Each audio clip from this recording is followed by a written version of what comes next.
Hey everyone, it's Quayver. Today I wanted to share with you a guide I put together on Honkai Star Rail, the 2.0 that was supposed to go up a few weeks ago, yet due to my own lack of confidence and the way that it was being built together, I didn't get it out in the amount of time that I wanted to, so someone beat me to it. That's just how it goes. Someone just beat me to it this time.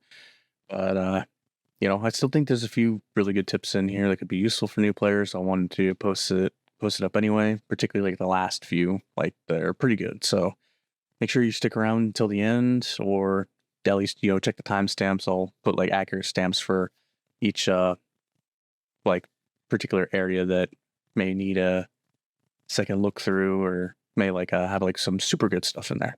So that's stuff that I don't really see a lot of other people bringing up that often. So anyways, if you do see anything useful in there, if you think I forgot anything, please feel free to let me know in the comments below, and I hope you enjoy the video.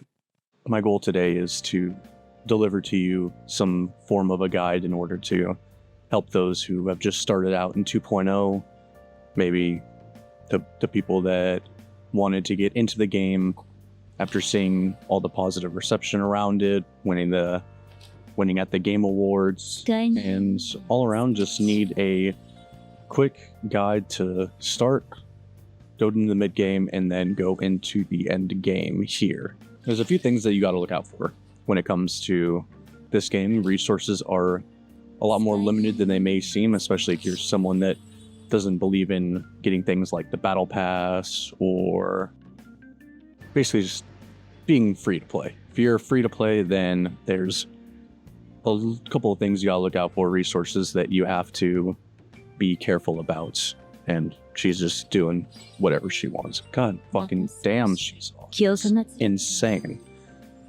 But anyways, we're going to be going over how to start the game, get into the mid game, transition into the end game. And the first thing you have to look out for is all the free characters. The first is going to be obviously the main character. When you start the game off, you're going to have the main character as a physical destruction unit, and while their power isn't exactly good enough to keep up with everything else, they later transition, unlocking a little bit of fire element, a little bit of spoiler for you there. But once they unlock their fire element, they turn into a pretty solid sustain unit. I would highly recommend keeping them leveled up. You're going to have to for certain points of story progression. As you can see, I only got mine up to level 60, and they were able to do it just fine.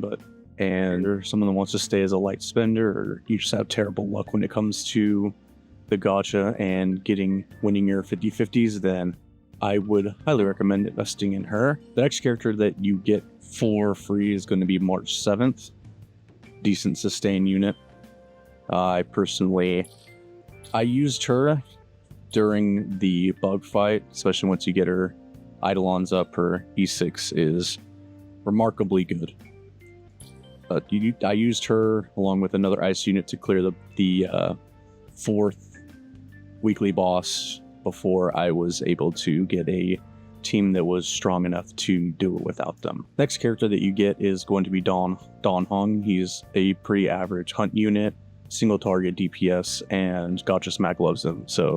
And must always appreciate our boy here, especially base form. And pretty good to invest in to start out. Next character is Asta. She's very solid.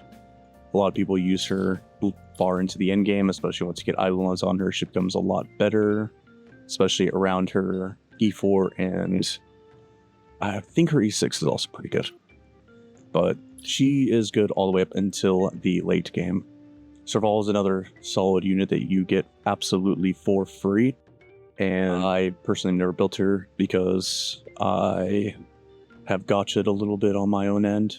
But if you're looking to stay absolutely F2P, and very solid unit, especially for when you want to clear things like pure fiction and game content. Now, Herta is a very interesting character.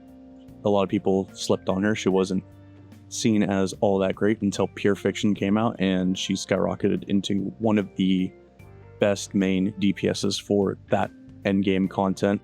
She's very good in that pure fiction as well as farming and simulated universe.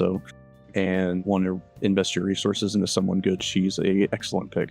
Another character that you get for absolutely free is QQ. She is going to be one of the better endgame units, especially once you get her Eidolons. I believe it's 4 and 6 that really skyrocket her damage. And once you have her at E6, she is comparable to 5-star units, especially with Sparkle around the corner. Make sure that you keep your eye out for her. She is good to invest in, especially if you're someone that wants to stay completely free to play.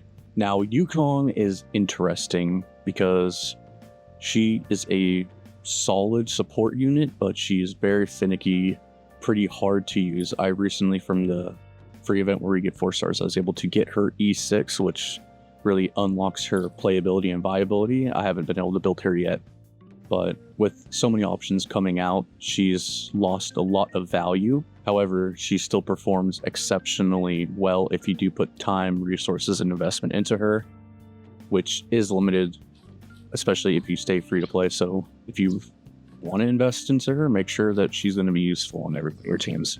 And the last, and in my opinion, most useful of all of the free units that you get is Lynx. She is going to be exceptionally good. I still use her. She's level 80 because not only does her an AoE heal to the team, but also cleanses 1 debuff for every unit, and she is exceptionally good for a 4-star healer as well, especially once you get her Eidolons up. I don't even have E6 on her, but she's really good, and I would recommend building this unit for sure, especially if you don't want to use your limited resource pulls to pull for sustain. Now, I know I said that Lynx was the last one, but I completely forgot about Natasha. Honestly, I used her for a while until Lynx became a free unit, and she's fallen off. She can still be used when you have nothing, but I wouldn't put too many resources into her, especially if you plan to play long-term and clear end-game content. When you're playing through the game, you want to make sure that you have a focus on a singular team that you want. You could go 1 DPS, 1 support, 2 sustain, and go 1 DPS, 2 supports, 1 sustain, depending on how exactly you want to go through, how you want to play the game, and the level of difficulty that you're facing. Some things may be hard. You might need to sub out 1 support for another sustain. But for the most part, this is going to be your team setup all the way through the entirety of the game. I'd say that you should probably avoid rushing to endgame. This game is meant to be enjoyed first and foremost. Make sure that when you're going through here and you're setting up your teams, that you pick 4 of your favorites until you get other units and funnel them into some resources into them. Make sure that they're where you want them to be. And even then, when you're starting through and you're going through the game, you get a good amount to start, and it really comes to a standstill near the end of the mid to the late. So you could play around, try to build up units to 40, maybe even 50, and see exactly where you land. Every day you're going to be receiving up to 240 of your Trailblaze power, which is basically your resin. A couple of tips for this is, if you really want to build a lot of characters, you could do things like farm EXP books, farm your Aether. It's not necessarily recommended, though. You're going to be getting these resources to build up enough characters to get you through the game, and it could be a bit of a waste of stamina. This is the trace material. You're going to need these to level up skills for your units, and you're going to have to just farm these on a basis of your units you want to level up, how powerful you want to get. Getting to 8 out of 10 is recommended, and if you really love a unit, you want to invest in them, you could go up to 10 out of 10, but when that happens, you're going to be needing to use these special add-ins, and these balls will upgrade the skill. Those balls are especially limited, so be careful as you use those. The stagnant shadows are the material used to actually gain levels on your characters, to ascend them from 20 to 30, 30 to 40, 40 to 50, all the way up to 80. You're going to need 65 of these to get a character all the way up to 80, but a bit of caution is that to get a character from 1 to 70 costs the same amount of resources about as getting a character from 70 to 80, so upgrade with caution. Make sure you really like a character before you go into that. And relic farming. Yeah, relics, these are what you're going to throw on your units to make them a lot more powerful. I wouldn't recommend doing this up until your Trailblaze level 50 plus. Even then, 50 might be a bit early. I didn't start farming until I hit around 55, even 60.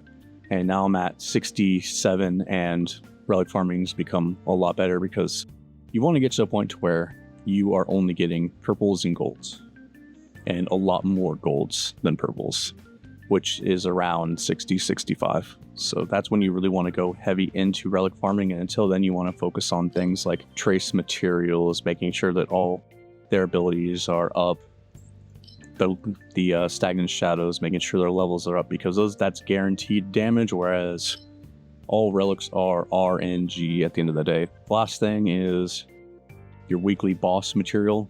These are also needed for traces, such as 7 to 10. So you're gonna unlock these as you progress through the story. Don't worry about it too much, because getting traces up that high to where you're gonna need these is gonna be towards the end game. Now, this is a gacha game, so you're going to be doing pulls here and there. You're going to be making sure going for the 5-star characters that you want, and it really just depends on what you want. You would clear this game with any units, any content in the game can be easily cleared with anyone that you pulled. Shit, even Gacha Smack was able to pull a 0 cycle with the Yang Gang on the last MOC. So if Yang Qing over here can clear 0 cycle, you can clear the game pretty much anyone. So I want to make sure that we go through the 4 stars that are important to keep track of. If you see them, say maybe you're not necessarily looking for a 5-star, but all the 4 stars that are good gacha specifically, we're going to go through those. The first being Tingyun. Tingyun is arguably a 5-star in disguise, especially once you start getting her eidolons up. Speed, energy regen, damage multipliers are even higher, and then this is the big one, the E6 ultimate, that 10 more energy. What Tingyun can do is she gives an attack buff based on her attack, as well as her ultimate, giving energy to a single target. She is exceptionally good, especially in hyper carry teams. If you see her on a banner and you do not have one, I recommend that you pick one up. She is arguably the most valuable 4-star that you could possibly go in for. Counteract that is Pela. You could argue that she's also the most important 4-star that you need to go, because she has her ultimate, which is an AoE defensive shred, which defense scales differently from everything else in this game. So defense is going to what you really want to shred, what you can focus on until a limit of hitting true damage. And once you're hitting true damage on targets, you're really seeing those numbers go up based on how the calculations work. So, and the biggest thing is that it's AoE. It hits all enemies. So you get a defensive shred on all enemies. So that means no matter who you're using, who you're attacking, what kind of damage they have, you're going to be hitting a lot harder. She's also arguably one of the best 4-stars. I personally don't use her because I have Silver Wolf, but I understand her value. And her and Tingyun should be your priorities for 4-stars if you're pulling 4 4-stars specifically. As I mentioned earlier, Lynx, another very important 4-star. She's the best 4-star healer. Like, well, let's be real. Like, you think Natasha's going to be doing the same thing as she does with her AoE heal and her res? Nah, Natasha ain't good enough anymore. Lynx is the best healer for a 4-star in my opinion, right? And the last one that you actually get for free, just like Lynx, is Asa. She can be carried heavily into the late game. I think her value remains very high because of her speed buff and what she can do for the team. She's a very good breaker because her skill can hit so many different. You can hit 4 extra times, and once you get Eidolons, it's an extra instance of damage. So they could hit 5 times, dealing that weakness damage to their bars. So she's very good against fire units, and even just in general from her that giving speed to all of your allies. And speed is very important for the game. Depends on how many turns that you get per cycle, and that could really help with MOC clears and just clearing content in general. Hanya is also someone that you should probably look out for. She's not as good as someone like Asta, but she's still relatively decent. So next we'll talk about light cones. Light cones are the weapon of the game. You gotta throw these on each character that you build. Some of these are very good, some of them are decent, and some of them are bad. And there's some that you can only get through the gacha. I would never recommend pulling 4 light cones. There's a good amount of free ones, but notable gacha ones to look out for are things such as swordplay, good night sleep well, which I have here on my Sampo. We know the big one is Dance Dance Dance. Dance Dance Dance is arguably one of the best Harmony 4-star gacha light cones that you could put, especially on someone like Ting Yun, where you could use her talent to immediately get her ults right when the battle starts, and then use that ultimate and it will trigger Dance Dance Dance to advance your action forward for your entire team. Extremely valuable, very, very good. A couple other ones. Day 1 of my new life is pretty good for preservation. This one, perfect timing, is also pretty good. Effect res, outgoing healing, pretty good for your harmony, or not your harmony, your abundance units. A secret vow I currently use on Blade. It is his second best after his signature light cone. Very valuable, very good. I personally think the resolution shines as sweet as pearls a bit underrated. It's very good to inflict another instance of defense down. I'll put all of them up on the screen somewhere over here so that you can just get a picture of them, but those are the notable ones to look out for. Another thing that you'll get later on in the story pretty early is this assignments page.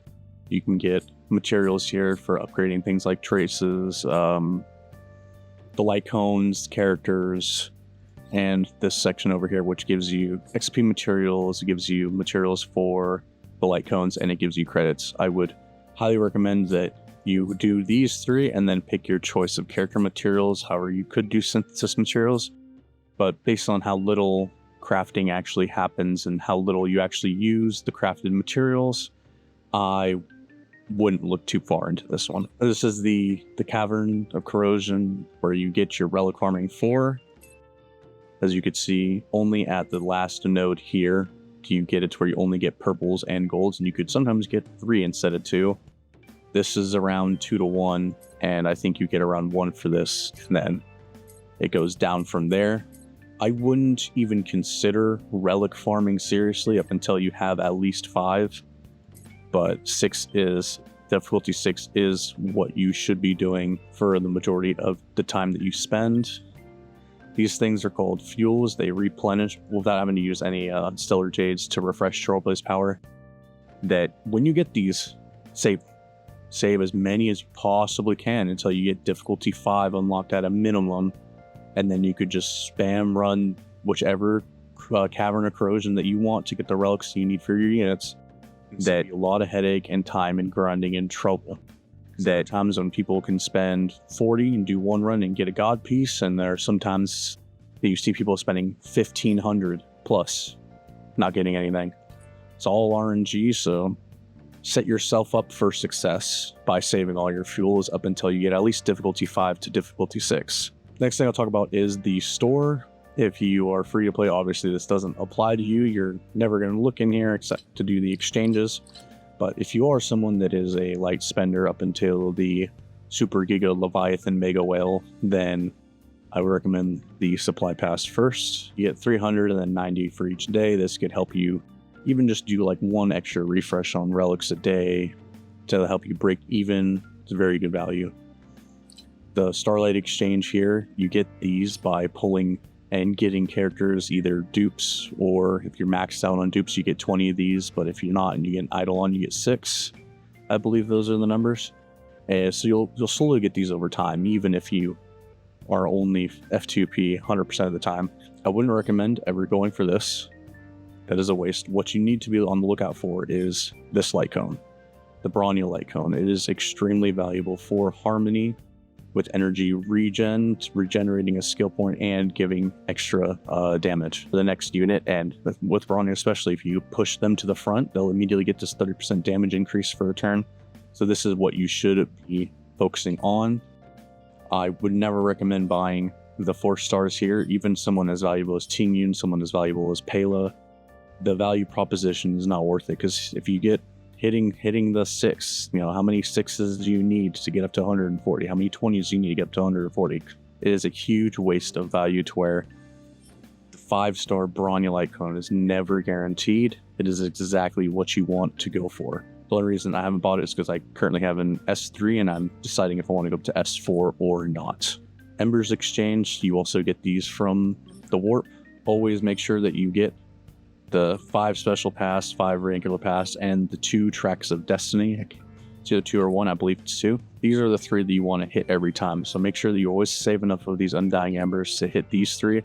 And then everything else is fair game. As you can see, I bought some extra materials and I really wanted Black Swan day 1. So I bought some of these for her. But these are the 3 that you really need to look out for. These are the 3 that you need to get every time the shop refreshes. 100%. This contract shop is absolutely bait. Do not do exactly this. You didn't see that. Now on to the Battle Pass. So for the Battle Pass, if you spend the money on it, then you'll be receiving one of these light cones per Battle Pass. I would recommend that you pick one and you stick to it up until you get S5. So that will guarantee the value from it 100%. And slowly over time, you're going to be able to get a very strong light cone for a specific unit that you want. Now, according to my sources, shout out to Mr. Pokey, by the way, that today is another peaceful day, is an excellent Erudition piece, and Carve the Moon for Harmony. Especially if you don't have that Bronya light cone yet, Carve the Moon can work very well for them. So these 2 are going to be the most bang for your buck when it comes to the Battle Pass. So when it comes to farming for things like resources, such as the enemy drop materials, extra credits, a little bit of XP book here and there, that do anything such as overworld farming or the simulated universe, which is over here with Herta. The simulated universe is an excellent way for you to get resources from simply just playing the game. You can, even if you don't have Resin or the Trailblaze power to spend, you could do this at an unlimited amount of times. You see from this world that you could get the higher end materials for leveling up traces, leveling up characters, some credits, and some relic dust to do that, as well as the planetary ornaments.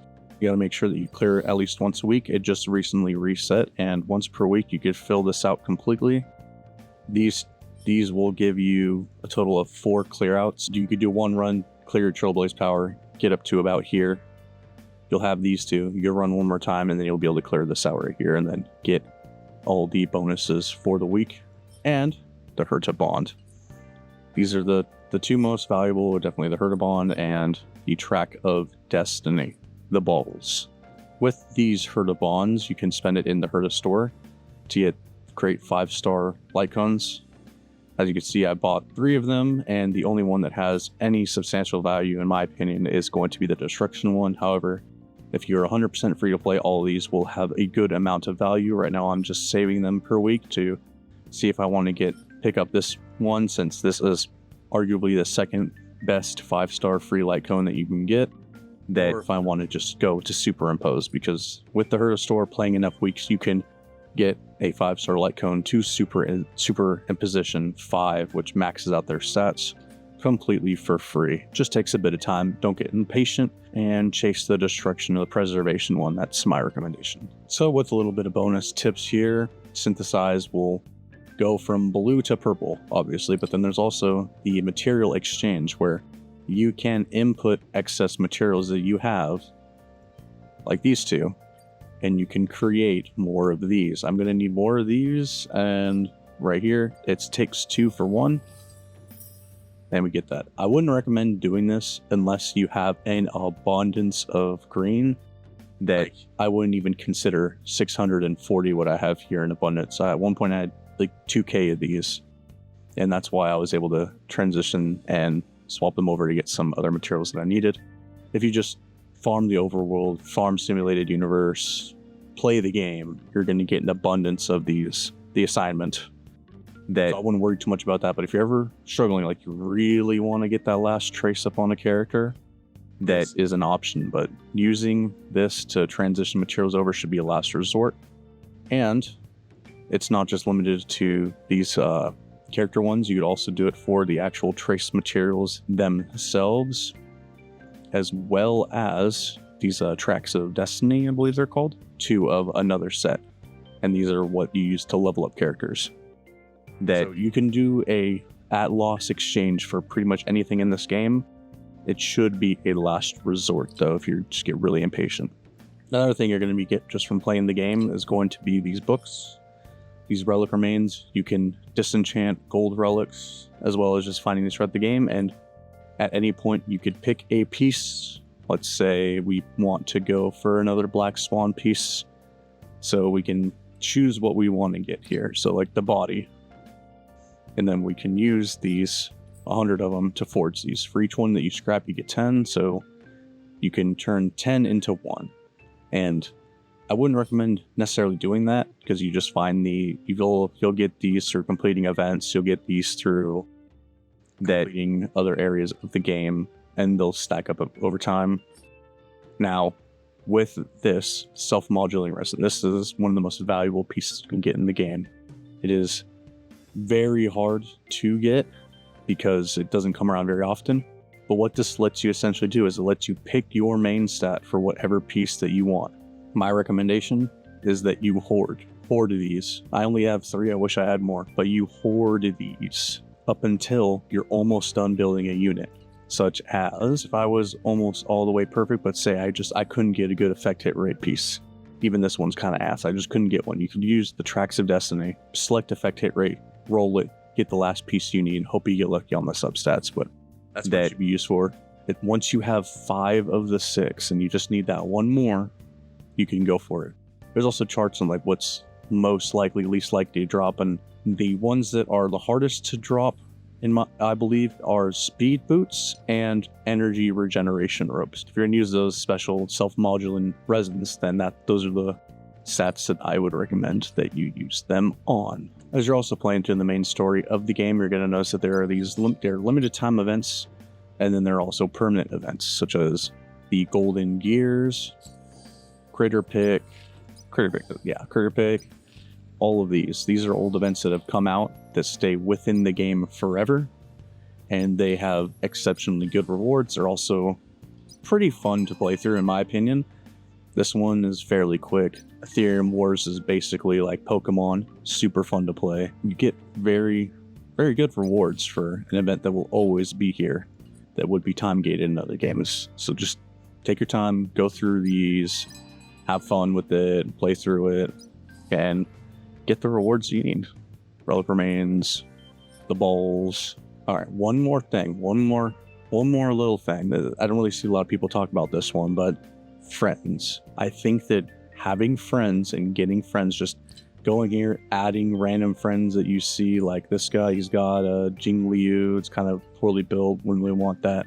But you can go through these area and you could refresh, and you could find friends that have units that you want to use, want to test, want to see how good that they really are. And this is very valuable for, especially when you want to clear things like the content that's a bit harder than MOC, a bit harder than pure fiction.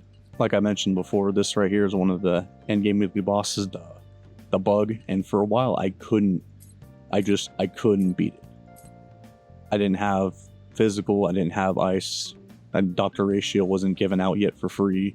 By the way, you're going to get a free Dr. Ratio unless you watch this video in the future, so rip if that happens. But I couldn't clear this, no matter what I did, no matter how much I tried.